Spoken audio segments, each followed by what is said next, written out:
Good evening and welcome to my video on cybercriminology. We've all heard and probably seen the press in about the last 7 days.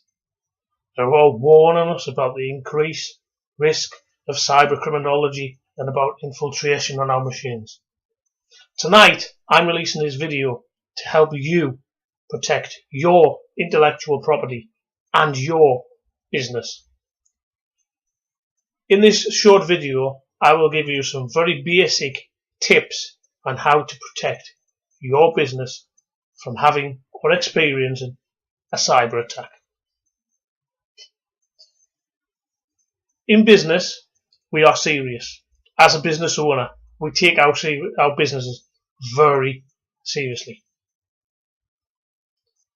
But what would happen if you walked into your business tomorrow and everything was gone? Your computers literally didn't boot. They were dead. The data on them was lost. What impact would this have on your business? Would you be able to operate?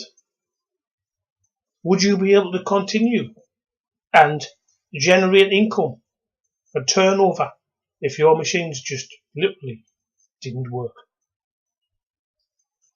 This is a risk that us as business owners are basically having to deter ourselves with in 2014. The risk has been there. The first virus to ever be created was created by two brothers in Pakistan. That virus didn't have the intent of what the viruses today have. It was basically the equivalent of Dennis the Menace. It was somebody menacing about in working out how, through a little bit of computer misuse, they could make your computer do a certain little function that you didn't ask it to do. They could manipulate your machine and make it do things that you hadn't instructed it to do. Like I said, that virus was created in 1984 in Pakistan. Since then, both the technology, the accessibility of the internet, the protocols we use to transfer data over the internet have changed. They've advanced, making it easier for users, making the broadband speeds faster, meaning we can do things quicker than what we could. We look at a few years ago, we had dial-up connection, which at its top speed averaged 0.5 megabytes per second, half a meg. Now we've got fibre.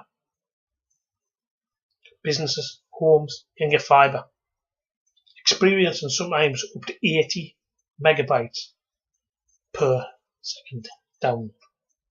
You imagine how much data can be downloaded in the same time as we would download a couple of meg of dial-up. This has made it easier for the users, but has also made it easier for cybercrime. It means that things can run in the background on top of what you are doing. So for example, you're opening a web page, behind that something else is running. Because of the speed that's capable on that line, you don't always experience it. They can take a couple of meg off your download speed, and if you're typically browsing the net, you're not going to see it. You're not going to see the difference. So it's like knocking a couple of mile an hour off at 70 mile an hour and knocking down to 68 or 67 mile an hour. You're not really going to see it. Because of this technology and because of the advances in virus writing and things like botnets, which are a thing that our common virus distributors or cyber criminals use today, it has made our risk higher. It's made the computer end user's risk higher. The risk of being affected is much higher than what it was. The impact of a virus today, the behaviour of a virus today is much more intense than what it was in 1984. Viruses can lose you your business. Viruses could lose you your reputation. It is my intention tonight to give you some advice from a local level, from a company that supports hundreds of businesses in the Northeast. And I must admit, a few around the UK, but predominantly we work in the Northeast. And this video tonight is to help our local businesses stay safe. But what can we do? What can we do when the risk is so high? When the damage can be so impacting on our business? First of all, my first tip this evening is do not use free security for business machines. If you are serious about your business, you will make a small investment each year or every couple of years to pay for protection. You might think it's not necessary. You might think it's like the insurance policy that you'll never use. But believe me, it's worth paying that small investment to protect your business. I experience machines on a daily basis that are infected. I see the impact of that business. I see the impact to that end user's experience of using that machine. The downtime, the time they can't use it, either because the virus has affected the machine or the downtime in getting it removed or getting it dealt with.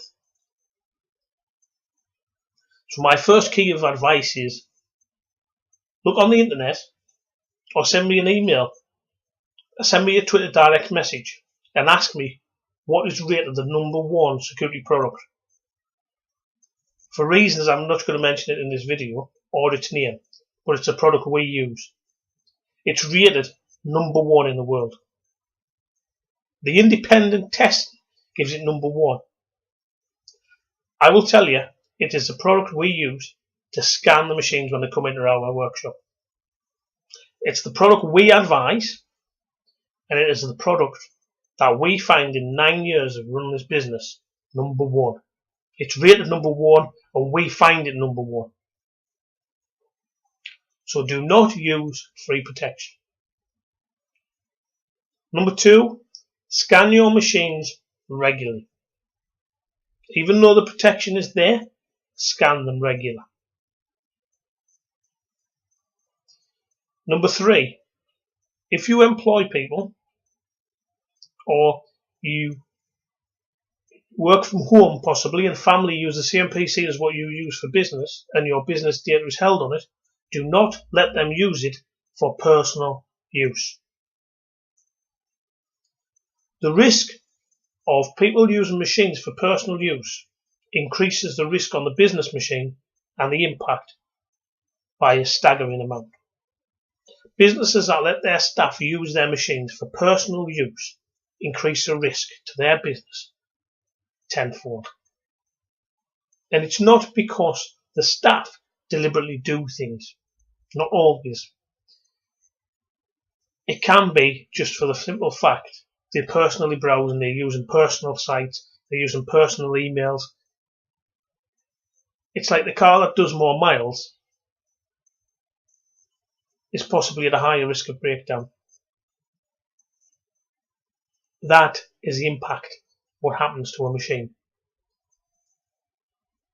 And that is why I advise you not to allow staff to use your machines for personal use or for accessing personal information online. Next tip is do not let them connect any device that is an external media storage. For example, smartphones, iPods, Blackberries, iPhones, any form of device, memory sticks, anything that may store data, do not allow them to attach them to your company machines. The reason being, you don't know where that device has been outside of your company. You don't know which other machines it has been connected to, picked up, and could be a carrier. and then could spread into your machine.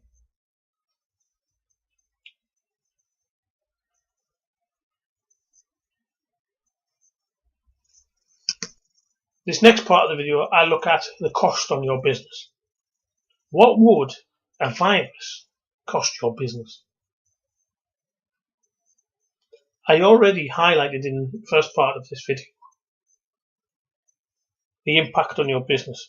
If you came in tomorrow and your machines didn't boot, think of the loss. Think if you could get that data back. I've got to admit, reputable IT specialists can, in most cases, get your information back. Those companies that offer advanced data recovery.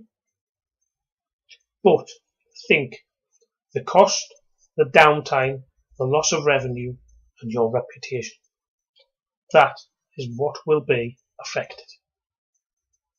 Could even lose your business. Cybercriminology, cyber attacks are as impactful on a business than a complete wipeout by a fire. If you are concerned, if you are not sure if your machines are adequately secured, and especially at this time when there are so many risks about, and the risk is so high, Gibbon Online is offering a free initial consultation. We will visit you at your offices, at your home office, and we will assess your machines. We will tell you if you have adequate protection. We will even do a free advanced virus scan and tell you what the result is. Is your security you've got adequately enough? You may think it is, but we will tell you the correct answer. This evening, I leave you with one comment. Do not risk your business at this time. Take advice from a reputable IT specialist or consultant. It is not the time to take advice from the equivalent of the man in the back street.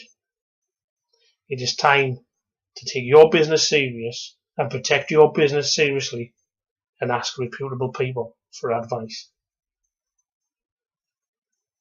If you have any questions after watching this video, please by all means tweet them so people can see them, or send me a direct message on Twitter or LinkedIn, or send me an email.